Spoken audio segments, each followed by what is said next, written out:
Sahabat setia Gowori yang dikasih Tuhan, Shalom. Hari ini adalah Sabtu 10 Agustus 2024. Happy weekend untuk kita. Hari ini kita bersama-sama merayakan Pesta Santo Laurentius, Diakon dan Martir.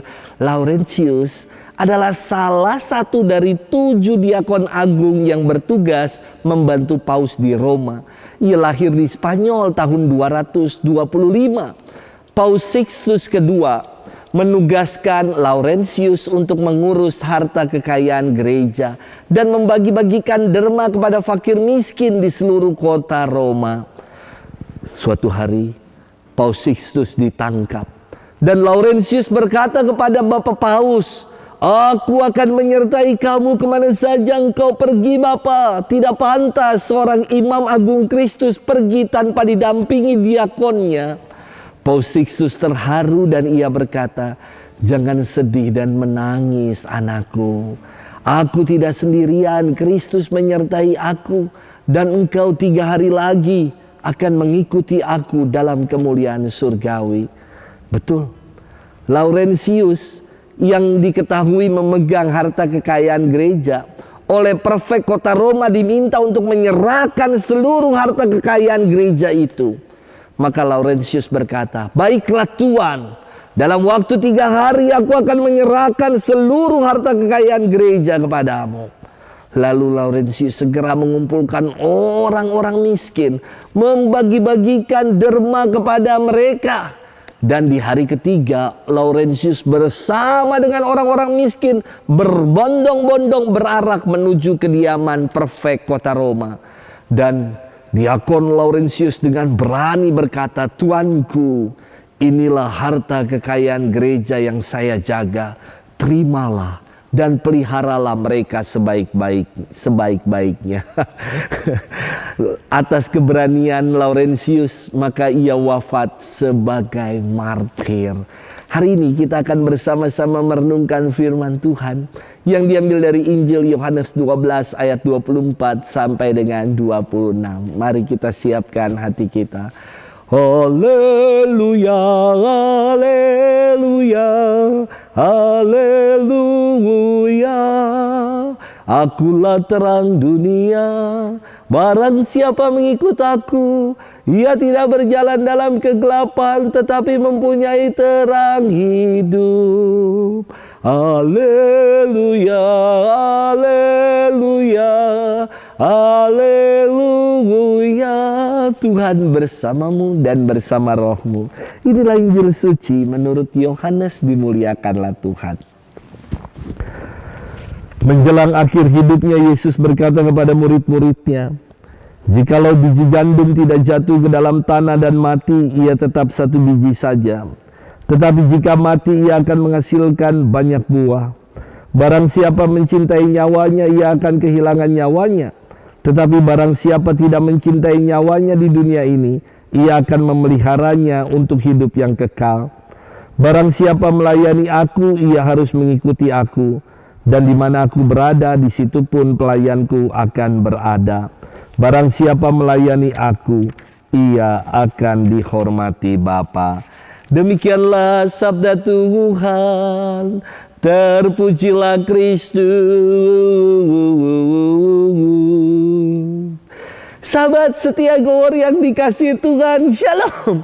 Suatu kali ada seorang bapak, sambil menangis dia datang kepada saya. Lalu dia bertanya kepada saya begini, Romo tahu nggak rumah sakit atau orang yang mau membeli ginjal saya, Romo? Ada yang kenal nggak, Romo?" Lah, mana ada yang saya kenal itu. Singkat cerita, kenapa bapak ini mau menawarkan dan menjual ginjalnya? Karena ia butuh uang untuk biaya anaknya sekolah. Jangan sampai anaknya yang sudah sekolah ini putus sekolah karena ia tidak sanggup untuk membiayai. Luar biasa pengorbanan seorang bapak, bahkan sampai mau memberikan hidupnya, dirinya, ginjalnya ia mau jual demi agar anaknya bisa sekolah. Sahabat setia Gowori yang dikasih Tuhan, Firman Tuhan hari ini istimewa. Yesus menubuatkan keselamatan yang akan dianugerahkan kepada kita dalam bentuk perumpamaan. Ia bersabda begini, jikalau biji gandum tidak jatuh ke dalam tanah dan mati, ia tetap satu biji saja. Tetapi jika mati, ia menghasilkan banyak buah. Biji atau benih harus dimasukkan ke dalam tanah, alias ditanam. Ini adalah sebuah kebenaran yang tidak terbantahkan. Inilah sesuatu kepastian. Semua benih atau biji harus ditanam dulu, masuk ke dalam tanah, kalau mau bertumbuh dan berbuah. Ketika biji atau benih sudah menyatu dengan tanah, maka biji dan benih itu akan mulai membelah diri, bertunas, bertumbuh, dan akhirnya berbuah. Demikian juga dengan Yesus yang mengorbankan dirinya sebagai tebusan atas dosa-dosa kita.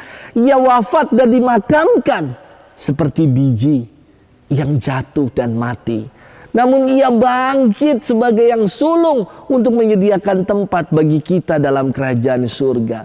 Yesus yang mati dan memberikan diri menjadi kurban penebusan bagi kita. Inilah makna benih yang mati dan menjadi berarti. Sahabat setia Gowori yang dikasihi Tuhan, kepada Bapa yang datang kepada saya katakan, Bapak tidak perlu untuk menjual ginjal Bapak demi anak Bapak bisa sekolah. Teruslah Bapak berjuang dan berupaya dalam kerja Bapak. Gereja punya yang namanya gerakan bela rasa untuk membantu mereka yang sekolah dan kuliah. Dengan nama ASAK, ayo sekolah, ayo kuliah. Dan ketika Bapak ini dibantu dengan adanya ASAK, wah, anaknya tidak jadi, putus sekolah, dan kini sudah lulus dan kuliah. Sahabat setia Gowori yang dikasihi Tuhan, dalam hidup semangat pengorbanan ini kerap sering direduksi dengan hal-hal material. Aku telah buat ini itu loh, aku ini yang bangun gereja loh dulu. Sekarang apa yang aku dapat? Pengorbanan yang dilakukan hanya demi untuk mendapatkan sesuatu, karena aku telah melakukan ini dan itu. Dengan demikian apa yang kita buat seperti tidak tulus, dan makna sejati dari pengorbanan menjadi terkikis.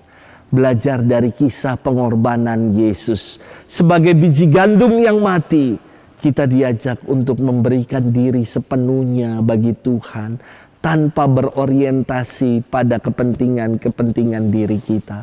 Sudahkah kita mau berjuang melakukan seperti itu? Happy weekend, selamat bermenung untuk kita semua. Dalam nama Bapa dan Putra dan Roh Kudus. Amin.